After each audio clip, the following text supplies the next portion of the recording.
Continuing to look at the importance of the pelvic strike in cricket, part of the reason that Jason Roy's lack of a distinct pelvic strike was so emphasised was because Laurie Evans was at the other end.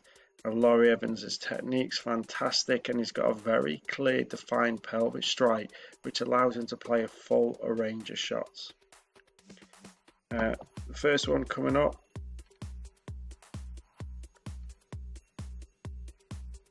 is not this one, it's actually the following delivery. So he's facing the bowling of Samit Patel, and if you watch this delivery now, you see that there's a big check swing coming up, and it comes down the ground to meet the delivery. He's beaten by the pace of delivery, but he's able to check his string. His pelvic strike is so strong that you can actually, his balance is good enough to check his swing and still make a productive, balanced defensive shot.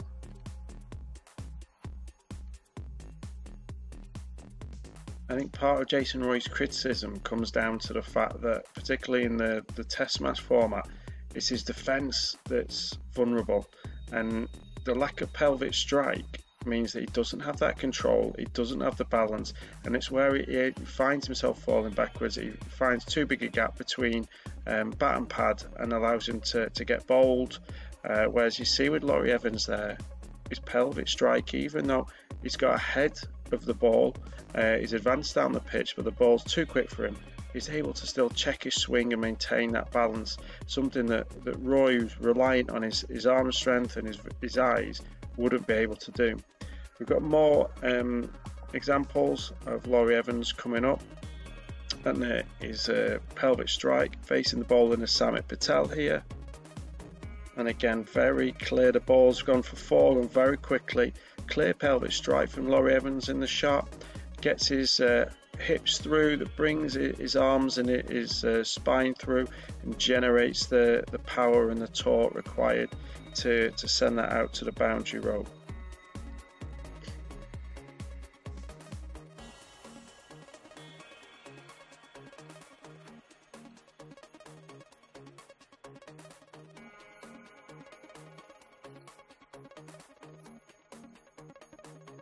Another 4 coming up here now off the bowling of Carter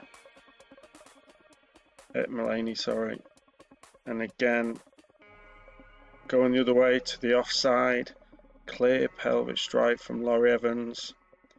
It's a good example now when you get to see the replay. You actually see the pelvic strike and the action come all the way up through the spine.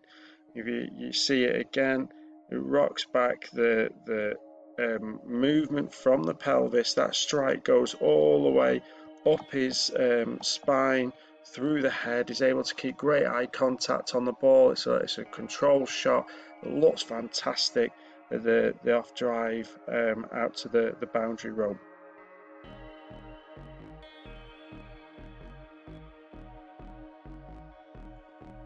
Got another good attacking shot. Nice positive shot coming up here from Laurie Evans.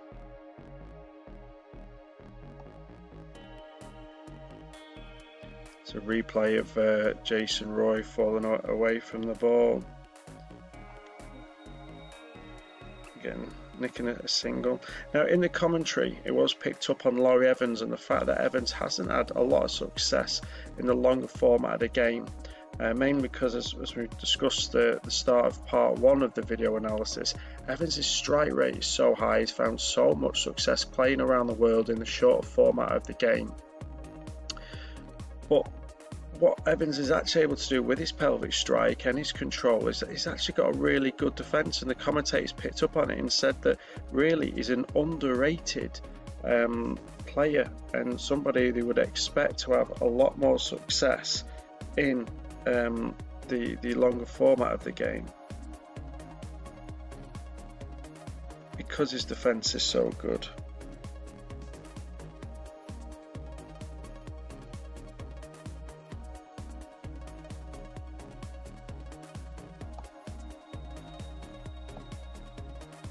Example right here from Laurie Evans, nice and positive, meeting the flight to the ball, taking spin out of the equation, big step forward, and the hip rotation, the spine rotation. The pelvic strike generates that. You can see it quite clearly here as it comes down. There's the strike, and you see it go, the movement go all the way up through the spine, generating the torque and the power to lift that ball out and over the boundary ropes. Now, I think what this demonstrates, Laurie Evans has got the balance, he's got the pelvic strike, he's got the technique to play a range of shots, and he's able to switch, although he's got a very high strike rate in the short format of the game, which has led to success and able to travel around the world around the short form circuit to great success. The fact that he's got that control and that balance that the pelvic strike gives him is going to mean that he can adapt and play a long format of the game. I've got some pictures here of videos from the Ashes last year with Jason Roy that actually demonstrates the importance of the pelvic strike, and if there's a lack of it, how it can lead to big exposure from the opposition bowling at that point. I'm going to start with the second innings. It's day 5 of the last test match. He gets lucky with one here. You can see again hips falling away, lack of control with the shot, flailing the bat out of the ball. It comes down the ground there, big gap between bat and pad, and again no control in the shot because there's no pelvic strike there.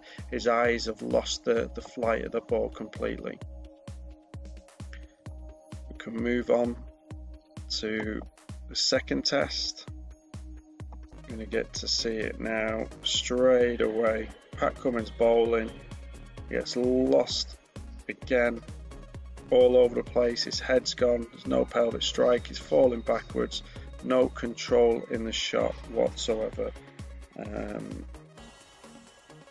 from Roy. We can move on to the Headingley test and look at his dismissal there.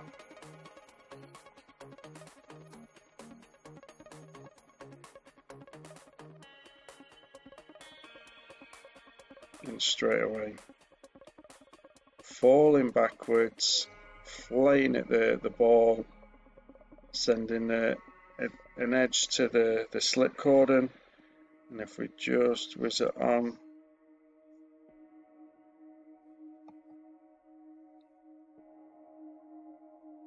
we're going to get to see Roy's dismissal again here, and I mean that's pretty much perfect delivery. It's not just the fact that he's getting bowled between bat and pad, but the pelvic strike, the lack of balance is just emphasised by the fact he's literally falling over. It's that clear and that obvious. He's facing some top class bowling. If you don't have that pelvic strike, then your control, your balance, your defence is just not going to be there.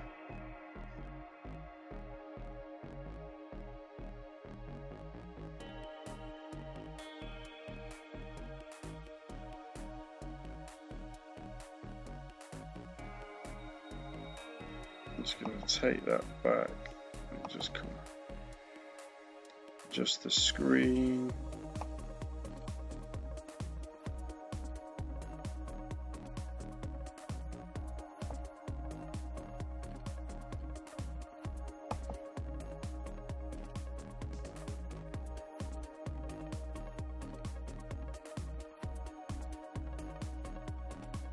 The lack of pelvic strike and the impact that this is going to have on Jason Roy and his defence.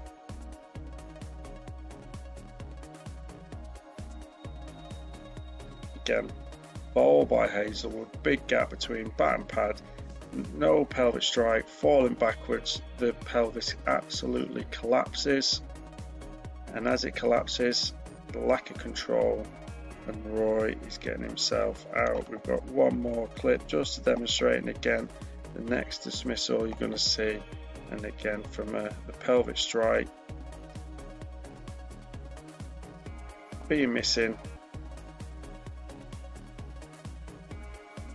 and falling backwards, ended up bent over there and falling back, his backside, his pelvis collapsing as he approaches the ball. So quite clear throughout the videos we looked at here, the pelvic strike being key to the attacking shots that we're able to play, the balance and control in the shot.